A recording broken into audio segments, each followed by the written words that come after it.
September 26 तारिख दिन Baripada stadium पड़िया मयूरभंज एथलेटिक एसोसिएशन आनुकूल्य और ओडिशा फुटबॉल एसोसिएशन सहयोगितार साहाणी कप अनुष्ठित हो जाइछि। एथिरे 2 दिनर खेलर प्रथम मैच रे ढेंकानाल दल जाजपुर दल को 2-1 गोल परास्त कर।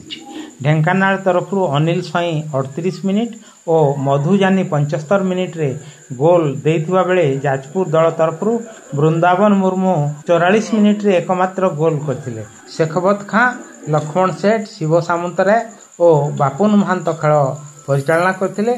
मधुजानी श्रेष्ठ खेलाड़ी भावे विवेचित होइथिले। मुख्य अतिथि भावे जोग दे पूर्वतन मयूरभंज जिलार स्वतंत्र उन्नयन परिषद अध्यक्ष डॉक्टर देवाशीष मारांडी खेलाड़ी मानकु उत्साहित करने श्रेष्ठ खेलाड़ी श्री जानी को महेश मेमोरियल स्मृति सम्मान स्वरूप 2000 टंका प्रोत्साहन राशि सह उपढोकन दे पुरस्कृत करथिले। बारिपदारु गौरदास गिरी रिपोर्ट। उपस्थापना वीरेंद्र कुमार पाणिग्राही। नमस्कार।